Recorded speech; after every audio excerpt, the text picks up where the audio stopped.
Hello and welcome back. In previous videos, I showed you how to import your course contents template, how to set up your gradebook, and how to create quizzes. In this video, I'm going to show you how to set up your discussion forums.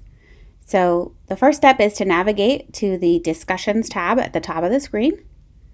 And from here, you'll notice it is completely blank. So there's a couple of ways to set this up. One is you can create a new forum. A new forum is basically a category for your discussions. So it is not a place where discussions take place. I understand in Sakai, forum was the actual location in which a discussion was to take place. So I just want to clarify that Brightspace is basically a category for a discussion. So for instance, I would use a forum if I were listing the discussions due for week 1. So I could have my forum be week 1. Or if I had different categories of discussions, maybe there was a homework discussion forum, and then there is a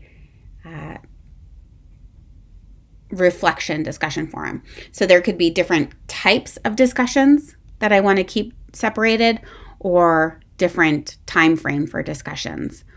As I've mentioned in previous terms, I think as transparent as you can be with when things are due, the more beneficial that is to learners. So I like to create weekly discussion forums, and then I create my topics, which is where the students actually engage in a discussion. That's where I put my prompt, and the students will respond to those prompts within the forum that it is due.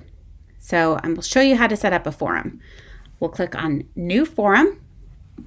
And from here, I'm just going to click Week 1 Discussions. I could even just make it Week 1. It doesn't matter. It's what you would like to name it. And then I'm actually just going to leave everything blank. But you do notice that down here you have some options that you can set up the restrictions for the forum.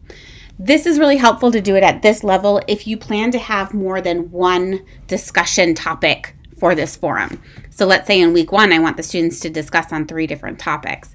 Rather than setting up these options for each topic, I could set it up for it as a forum level option. So this allows, if I want the students to allow anonymous posting, which I do not, if I want the moderator to approve the individual posts, which I do not wish to do.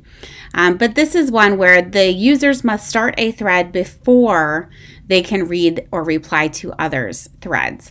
This is very helpful in scenarios where students could feasibly read other students' responses without actually having done the activity, and then create their own response off of what the other students wrote.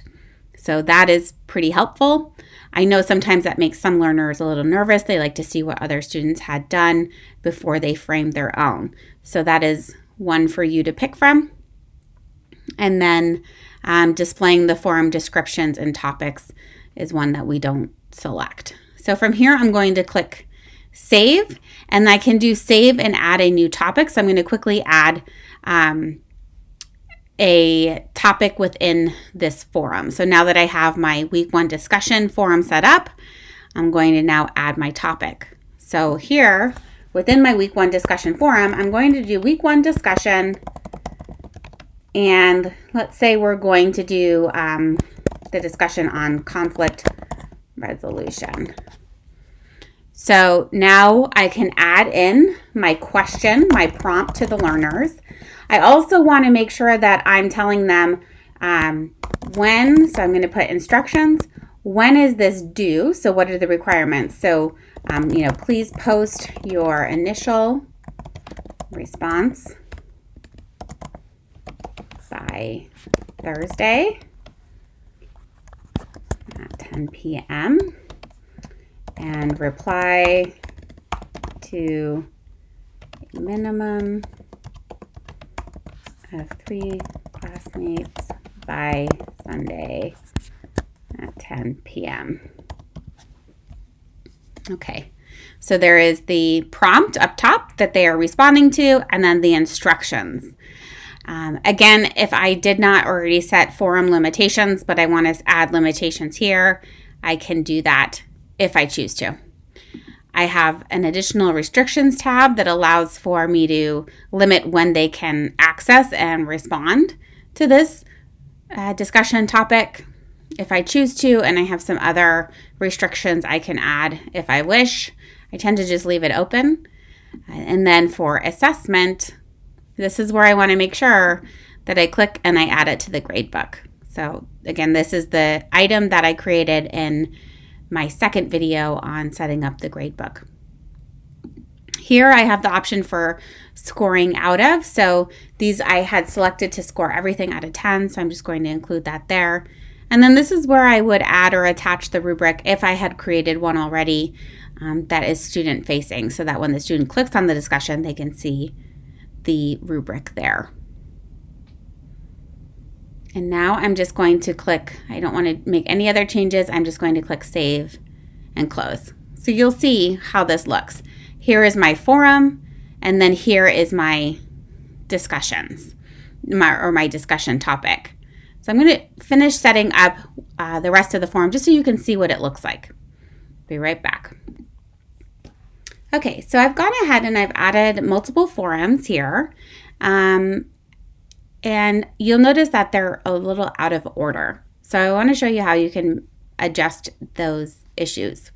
So from here, I can click the drop down and I can go to reorder, which will allow me to change the order. So week 2 should actually be after week 1. But I set up this Classroom Cafe forum, and this is where I created 2 topics. One is a place for students to ask questions to other students and get answers from each other. And then one topic where they can ask questions to me. So I actually want that to appear at the top here. So I'm going to make that 1, and you'll notice it automatically changed my others. So I can click save. And now I have my discussion forum set up. Because I have this forum here, questions for the professor, and I really want to be able to keep on top of that. So a nice function here is that if I click the drop down, I can go to subscribe, and what that will do is it will actually send me notifications if a student posts within that discussion forum. So here it will provide me an instant notification, and I have set up the way I prefer to receive my notifications under my settings. So that is, I will get an email when the students post to that forum. That may be something you choose to do in each of the forums. That is up to you, but it certainly is a nice feature for something like questions to your professor. That way it limits the number of questions that you're getting emailed. It also provides a place for you to publicly answer the question so that other students can benefit from your response to that individual student. So that is how you would set up your discussion forum. Next, I'm going to show you how you set up your assignments tab.